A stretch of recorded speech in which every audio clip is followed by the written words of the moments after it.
Hello, welcome, and thank you for attending my talk. My name is Libby Larson, and I am the coordinator of the North American Carbon Program. I am based at NASA Goddard Space Flight Center. I'd like to acknowledge and thank my co-authors on this presentation, Andy Fox and Chris Williams, who are the co-chairs for the NACP Science Leadership Group, and Gyami Shrestha, the director of the U.S. Carbon Cycle Science Program. Let me begin by providing a brief background description of NACP. NACP is a primary activity of the U.S. Carbon Cycle Science Program that was initiated in 2002. The goal was to provide a way to coordinate research among participating agencies, listed below here on the slide, for the projects they had funded focusing on carbon sources, sinks, and fluxes in North America and adjacent oceans. Currently, we have about 2,600 participants in our database, including researchers who use observational, experimental, and modeling approaches across terrestrial, ocean, atmospheric, and human dimensions of the carbon cycle. In the first decade-ish of its existence, there was dedicated funding for NACP projects, which included some individual PI-led research, as well as larger collaborative projects such as the Mid-Continent Intensive Campaign, a synthesis on the impacts of disturbance on the carbon cycle, a site-level analysis, and the first phase of the Multi-Scale Synthesis and Terrestrial Model Intercomparison Project, or MISTI-MIP. Additionally, under the U.S. Carbon Cycle Science Program and the U.S. Climate Change Science Program, now the U.S. Global Change Research Program, many NACP scientists and carbon research results contributed to the first state of the carbon cycle report published in 2007. The multitude of NACP activities was tracked in a database built by the Carbon Cycle and Ecosystems Office at NASA Goddard, and one of the key components, of course, was tracking publications. In 2016, Brown et al. Published an analysis of a subset of the over 800 NACP publications to evaluate prominent research topics. Shown here are the prevalence of topics related to human dimensions of the carbon cycle. Brown et al. Further determined via social network analysis that NACP was a community of practice, that is, a group of people who share a common set of problems or are passionate about a topic and who deepen their knowledge and expertise in this area by interacting on an ongoing basis. In the most recent decade, there have been similar and expanded activities, such with another intensive campaign focused on Arctic and boreal regions, continuation of the MISTI-MIP project, a coastal carbon synthesis, and the production of the second state of the carbon cycle report, or SOCR2. During the last decade, we have tracked over 1,600 publications, 130 of which are highly cited, with more than 100 citations according to Crossref. However, most of the projects in our database, and hence the publications we track, are NASA-funded projects, and this has been increasing over time, as this graph shows. Because our office is based at NASA, it is relatively easy for us to collect data about projects and publications funded by NASA. However, it has become increasingly hard for us to get data on projects funded by other agencies, as there have been fewer NACP-specific funding calls. Thus, looking at publications alone does not capture the breadth of work from the NACP community members on understanding North American carbon cycle sources and sinks. So if we can't rely on the publications database, are there ways to assess the scientific engagement and progress in this community of practice? It turns out that NACP has been having roughly biennial meetings for investigators across all of the disciplines beginning in 2007.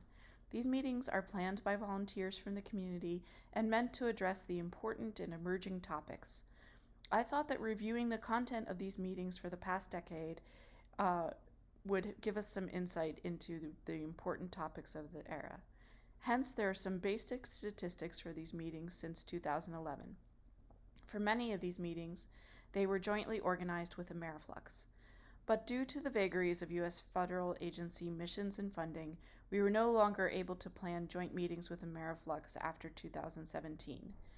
And so we had an initial delay for planning what would have been the 2019 meeting. After securing other funding, we had planned an open science meeting, open to anyone who was interested, that was scheduled for March 2020. That meeting, of obvious necessity, needed to be postponed, and we have since rescheduled this meeting to happen virtually on Friday afternoons Eastern in March 2021.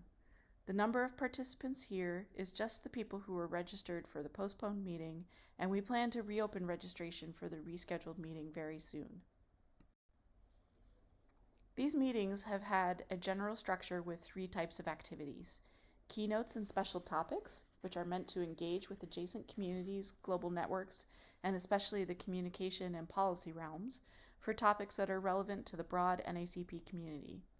The science sessions have served as an opportunity for researchers to present their scientific results and analyses, and the breakout sessions are designed for working and planning collaboration and are proposed by members of the community. In reviewing the past decade of keynotes and special topics, I identified 5 main areas that these fall into. Generally, in seeking to broaden NACP perspectives and advance policy-relevant science, the planning committees have organized sessions looking at current assessment activities, opportunities for networking, planning for the larger science initiative, science communication, and policy applications. For this last topic especially, we can see the influence of current events on the evolution of specific topics. For example, with the increase in international climate policy engagement under the prior administration, including COP21, to the shift during the current administration away from federal policy initiatives to more regional and local applications. Here are the data on the most popular science topics for each year. The numbers represent the percentage of the total abstracts, oral, and posters for that year. Many of these align with the specific areas outlined in the 2005 implementation plan, for example, diagnosis and attribution and process studies, but we also see the evolving scientific understanding and interests, for example, cross-disciplinary interactions along the atmosphere-land-ocean continuum, exploring vulnerability, grappling with uncertainty in decision-making, and the high-latitude carbon cycle. And the topics for the most recent year and planned year for this upcoming March are shown here. They continue to show the expansion and evolution of scientific endeavors while also continuing the foundational work of the carbon cycle science. In reviewing the science session topics, I can see some recurring themes, like those listed here: diagnosis and attribution, modeling and predictions, carbon cycling along the land-air-water continuum, and decision-making and uncertainty. Each of these are of necessity for scientific inquiry, refinement of our understanding of the carbon cycle, and making sure that we produce science useful for decision-making. At the same time, there are clear emerging topics that represent advances in observational capabilities, such as methane, greater recognition and research in areas such as critical regions, urban areas, and understanding humans as both drivers and responders to climate change. And while we can't rely necessarily on the publications in our database alone, I think that we can certainly see the impact in furthering carbon cycle science research from the NACP community. The ongoing work, exchange of ideas, collaborations and syntheses from community members has furthered our understanding of the global carbon cycles generally, the North American carbon cycle specifically. Evidence of this can be seen in this figure from Chapter 2 of SOCRT 2, which indicates possible growing convergence of estimates of net land carbon uptake in North America. And this understanding would not be possible without the work of NACP researchers. Furthermore, the exploration of new topics and use of new methodologies has led to significant improvement in the comprehensive nature of SOCRT 2. New chapters were possible, separating out inland water, tidal wetlands, and estuaries from each other. Not shown here, but another key enhancement in our understanding is that of methane as a component of the carbon cycle. Note that many of the areas with greater uncertainty, that is, those arrows that have fewer asterisks in this diagram, are areas that the NACP has identified as important for collaboration and exploration together. For example, the land-air-water continuum, seen here as the uncertainties associated with most lateral fluxes in this budget.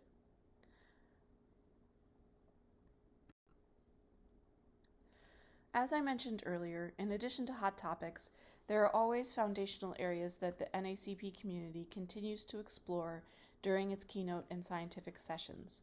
One particular domain that the community continues to grapple with in this way is the best way to engage with stakeholders and policymakers, as approaches have shifted from use-inspired science to useful science and expanding consideration of applied science and a few examples of knowledge co-production. As always, there are new technologies, methods, and computing capabilities that further advance our scientific understanding. For the coming decade, I see the NACP community engaging in activities that are both reflective and expansive. We have already articulated our commitment to seeking justice, equity, diversity, and inclusion in our community and beyond. Some of the current ways that we approach this are via the member spotlight in our monthly newsletter, planning mentoring activities for the upcoming Open Science meeting, and developing a website catalog of JEDI resources relevant for our community. On a related note, we are keen to increase participation from other agencies and organizations, especially our Mexican and Canadian colleagues. These activities, while seeking to broaden the NACP, also require reflection on the ways in which our community has been structured and functions within existing academic and scientific arenas, recognizing our part in issues of systemic discrimination. This reflective work will also happen in conjunction with our reinvigoration of scientific focus as we work on publishing a new science implementation plan in 2021. Thank you very much.